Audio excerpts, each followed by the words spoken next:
Kita berdoa.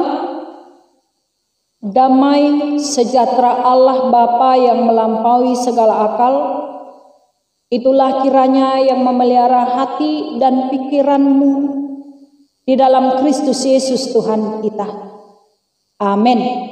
Bapak, Ibu, serta saudara-saudari yang terkasih di dalam nama Tuhan kita Yesus Kristus, firman Tuhan yang menjadi kabar sukacita untuk kita semua pada hari Minggu ini tertulis di dalam Kejadian 12, dimulai ayat yang pertama sampai dengan ayat 9. Saya akan membacakannya untuk kita semua. Mari kita ikuti di dalam hati kita masing-masing. Abram dipanggil Allah. Berfirmanlah Tuhan kepada Abram, pergilah dari negerimu dan dari sanak saudaramu dan dari rumah bapamu ini ke negeri yang akan kutunjukkan kepadamu. Aku akan membuat engkau menjadi bangsa yang besar dan memberkati engkau serta membuat namamu masyhur, dan engkau akan menjadi berkat. Aku akan memberkati orang-orang yang memberkati engkau dan mengutuk orang-orang yang mengutuk engkau, dan olehmu semua kaum di muka bumi akan mendapat berkat. Lalu pergilah Abram seperti yang difirmankan Tuhan kepadanya, dan Lot pun ikut bersama-sama dengan dia. Abram berumur 75 tahun ketika ia berangkat dari Haran.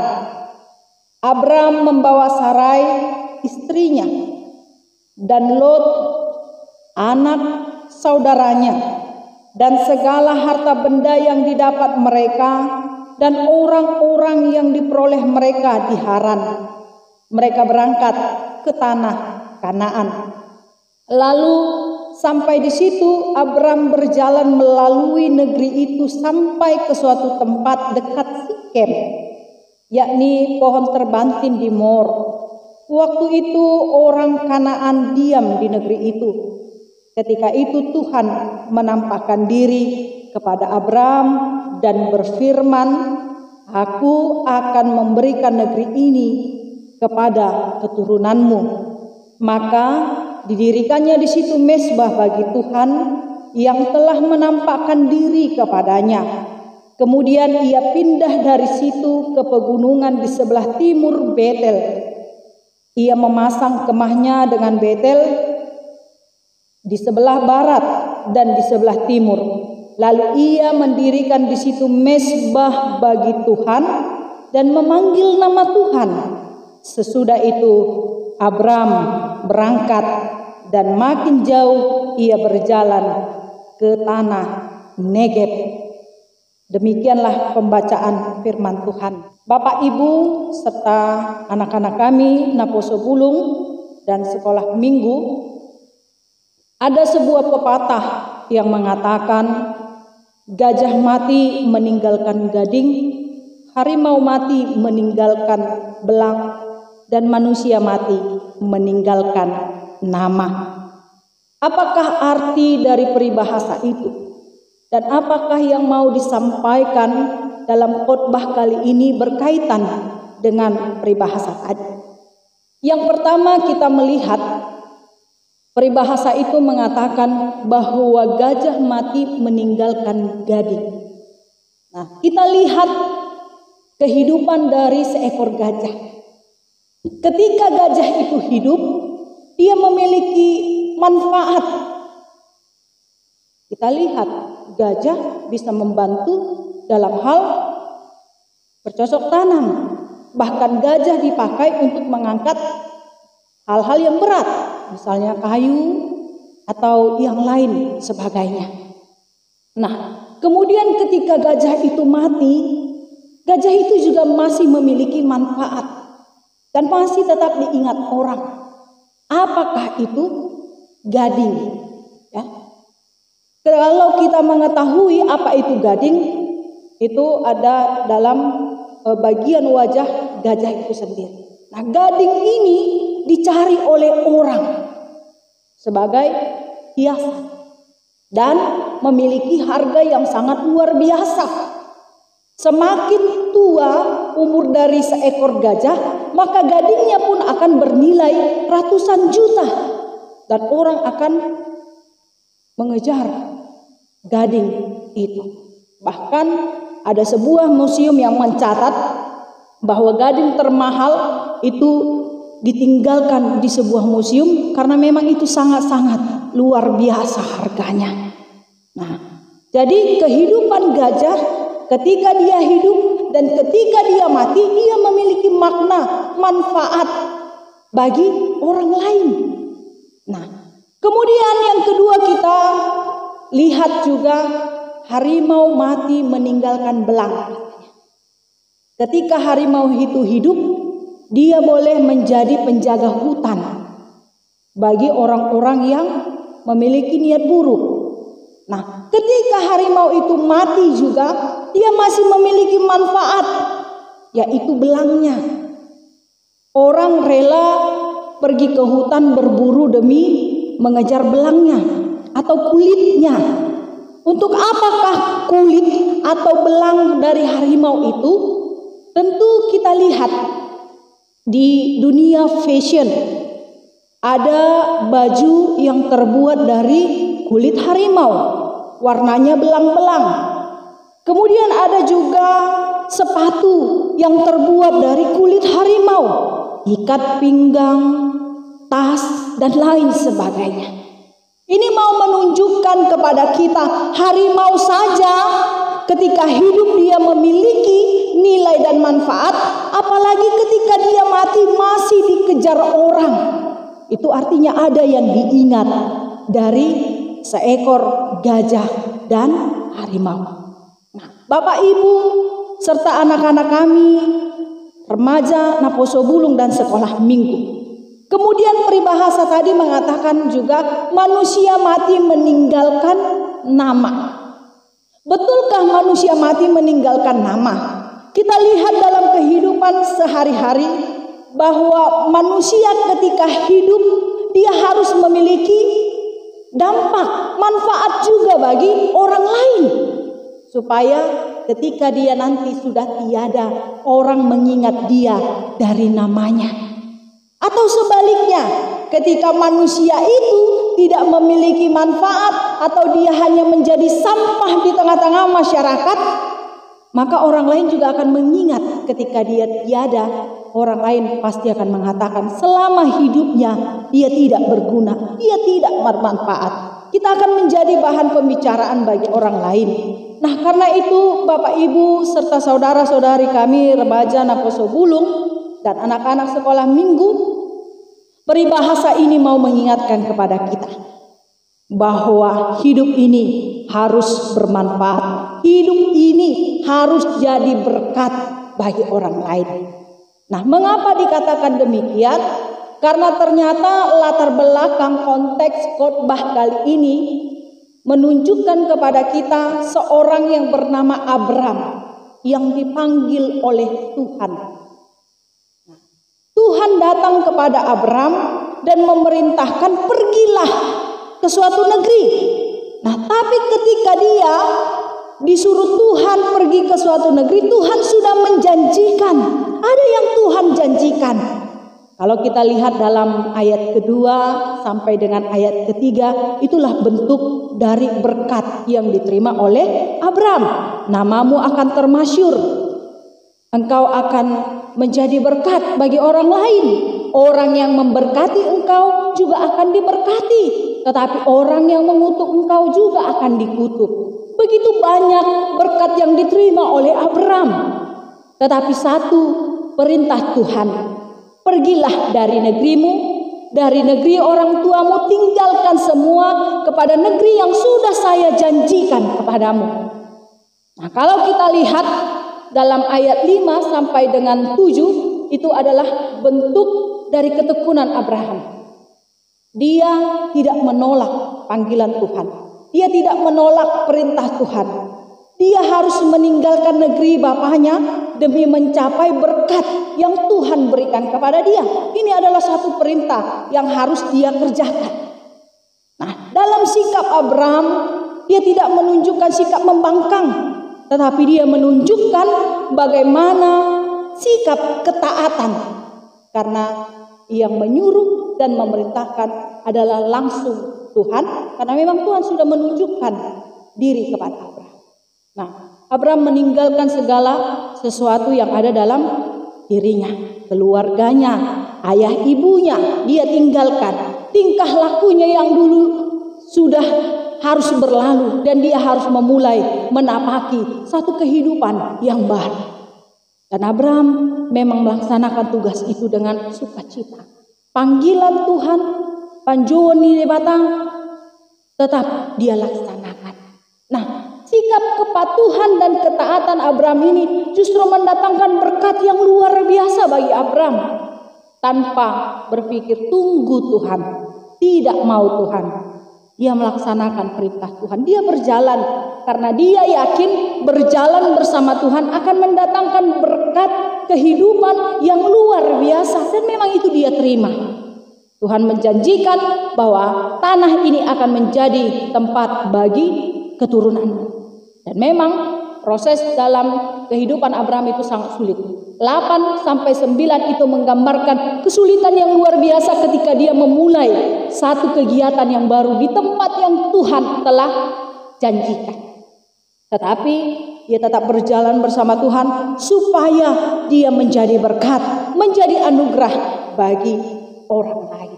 Nah, Bapak Ibu serta anak-anak kami, remaja dan Nakoso Bulung serta sekolah minggu, tentu masing-masing kita diberikan Tuhan karunia kehidupan. Karunia kehidupan atau berkat kehidupan itu boleh berupa umur yang panjang, kesehatan. Ketika kita bangun pagi, kita merasakan berkat Tuhan yang luar biasa, masih bisa bernapas. Itu adalah satu berkat anugerah. Kemudian Tuhan memberikan berkat kehidupan juga dalam hal kekayaan, kekuasaan, kedudukan, juga anak-anak itu menjadi berkat bagi kita dari Tuhan. Kenapa saya katakan begitu? Nah, kita lihat kehidupan orang di luar sana. Masih banyak loh keluarga yang tidak memiliki keturunan, tidak memiliki anak. Karena itu anak itu menjadi suatu berkat yang luar biasa Tuhan berikan kepada kita. Lalu kita lihat juga ada begitu banyak orang yang berlelah-lelah bekerja demi mendapatkan kekayaan, kedudukan, pangkat, namun mereka sulit untuk mendapatkannya. Karena memang berkat Tuhan itu kepada setiap orang berbeda-beda. Namun yang pasti setiap kita yang hidup di tengah-tengah dunia ini memiliki berkat masing-masing yang sudah Tuhan berikan kepada kita. Tetapi apakah berkat yang telah Tuhan berikan kepada kita itu sudah kita pakai untuk juga menjadi berkat bagi orang lain? Atau mungkin kita hanya sibuk menikmatinya saja tanpa mau membagikan kehidupan ini kepada orang lain. Nah, kisah Abraham menjadi satu pelajaran bagi kita bahwa hiduplah menjadi berkat. Hiduplah menjadi berkat. Bukankah Tuhan yang memerintahkan hal ini? Nah, karena itu pakailah apa yang sudah Tuhan berikan kepada kita menjadi berkat bagi orang lain. Ya, menjadi pasu-pasu, bukan pusa-pusa. Nah, ini mengingatkan kepada kita ada tugas dan tanggung jawab kita sebagai yang diciptakan Tuhan, sebagai manusia yang sempurna, imago Dei. Karena itu kita harus menjadi berkat bagi orang lain. Nah, kalau kita mengingat sebuah lagu tentang hidup ini adalah kesempatan katanya. Hidup adalah sebuah kesempatan. Hidup ini untuk melayani Tuhan. Jangan sia-siakan waktu yang Tuhan beri. Nah, itu artinya bahwa ketika kita menyadari kita ini harus menjadi berkat loh bagi orang lain. Nah, itu artinya bahwa tidak ada waktu untuk kita sia-siakan untuk hal-hal yang tidak berguna. Satu contoh identik di zaman sekarang, ibu-ibu itu lebih suka ngomongi orang daripada untuk melayani Tuhan. Nah, karena itu kalau kita ingat lagu hidup ini adalah kesempatan, hidup ini untuk melayani Tuhan, jangan sia-siakan waktu yang Tuhan berikan. Nah, karena itu memakai waktu itu pun harus bisa sebaik-baiknya agar menjadi berkat bagi orang lain. Nah, itu tanggung jawab kita. Jadi semua kita mengenal lagu itu, bahkan kita hafal luar kepala tentang lagu itu.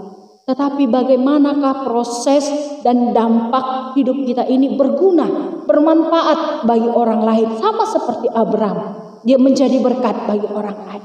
Nah, karena itu apapun yang kita punya, kita pasti bisa menjadi berkat.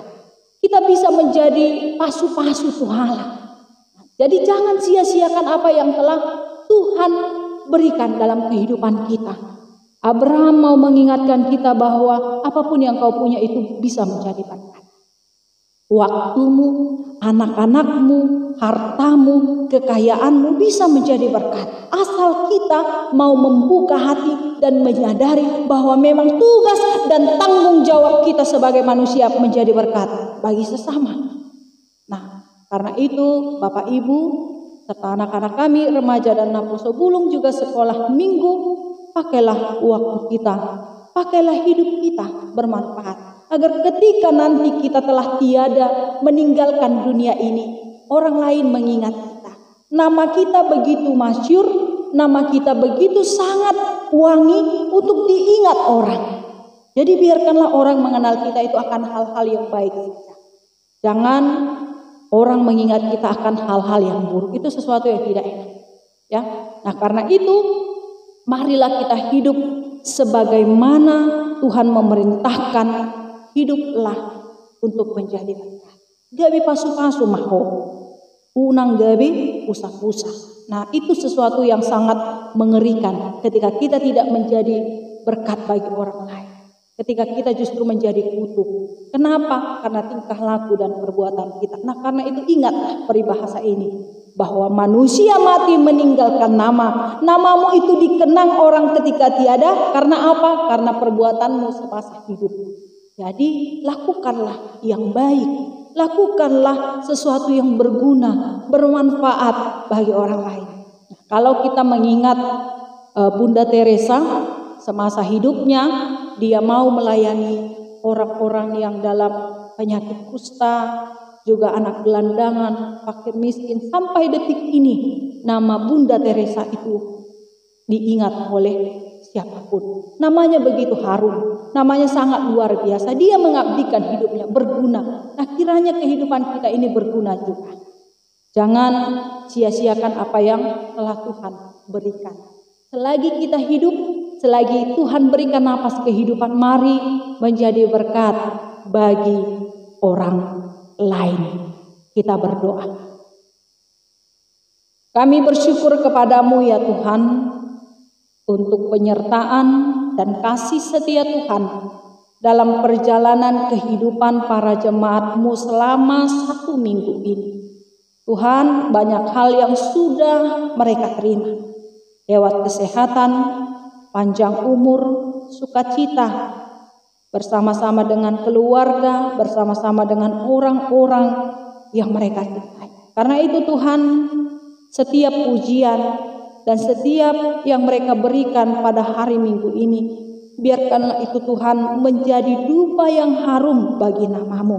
Dan ingatkan selalu setiap orang agar hidup itu mereka pakai dengan sebaik-baiknya, berguna, bermanfaat, jadi berkat bagi orang-orang sekitarnya, keluarganya, tetangganya, masyarakat, gereja juga. Terbukalah hati mereka untuk memberikan yang terbaik juga bagi nama Tuhan. Lewat gereja-Mu ini mereka juga terpanggil menjadi berkat. Karena itu Tuhan, Engkaulah yang senantiasa memberkati kehidupan mereka, pekerjaan mereka, dimanapun mereka bekerja, di ladang, di pasar, di perkantoran, atau di jalan raya mereka bekerja. Tuhan selalu lindungi, Tuhan selalu berkati, dijauhkan dari sakit penyakit. Terlebih Tuhan dalam virus corona yang merajalela pada saat ini. Tuhan, jauhkan kami dari virus itu, supaya kami tetap bisa beraktivitas, supaya setiap jemaat-Mu juga Tuhan dimampukan, dikuatkan untuk mengerjakan pekerjaan mereka. Berkati juga Tuhan anak-anak yang sudah Tuhan berikan dalam kehidupan kami, pribadi lepas pribadi, mulai dari yang kecil sampai yang besar. Kiranya Tuhan memberikan hikmat dan kebijaksanaan bagi anak-anak kami, agar bertumbuh, berkembang di dalam Tuhan, dan mereka boleh patuh akan perintah dan nasihat orang tuanya, sehingga anak-anak kami juga boleh menjadi berkat di tengah-tengah dunia ini. Berkati juga Tuhan setiap keluarga yang masih merindukan hadirnya anak-anak. Tuhan, berikanlah mereka penghiburan dan kekuatan, bahwa pada waktunya mereka akan menerima berkat itu dari Tuhan. Biarkanlah mereka senantiasa meminta kepada Tuhan tanpa pernah lelah dan tanpa pernah jemu-jemu. Tuhan, kasihanilah mereka. Kami juga berdoa ya Tuhan untuk seluruh jemaat-Mu seresort HKBP Martoba yang dalam keadaan sakit, baik yang terbaring di rumah mereka masing-masing ataupun di rumah sakit. Tuhan, kiranya Engkau memberikan kesembuhan bagi mereka lewat obat-obatan yang mereka makan, lewat makanan yang mereka konsumsi. Biarkanlah Tuhan mereka pulih dari sakitnya, sehingga boleh kembali beraktivitas, boleh kembali berkumpul bersama-sama dengan orang-orang yang mereka kasihi. Kami juga berdoa Tuhan untuk setiap jemaat-Mu yang memiliki pergumulan hidup yang berat. Tuhanlah kiranya menguatkan mereka, menghibur mereka, menghapus setiap air mata mereka, agar mereka juga dimampukan menjalani masa-masa kehidupan yang paling sulit sekalipun, keterpurukan ekonomi, keterpurukan di tengah-tengah hubungan keluarga. Tuhan yang mengasihi, Tuhan yang turut campur tangan. Tuhan, di atas itu semua juga kami mohon ampun untuk dosa dan pelanggaran kami, supaya tidak terhalang berkat yang Tuhan berikan kepada kami. Inilah doa kami Tuhan, dengarlah dalam nama anak-Mu Tuhan Yesus Kristus, Juru Selamat kami yang hidup. Amin.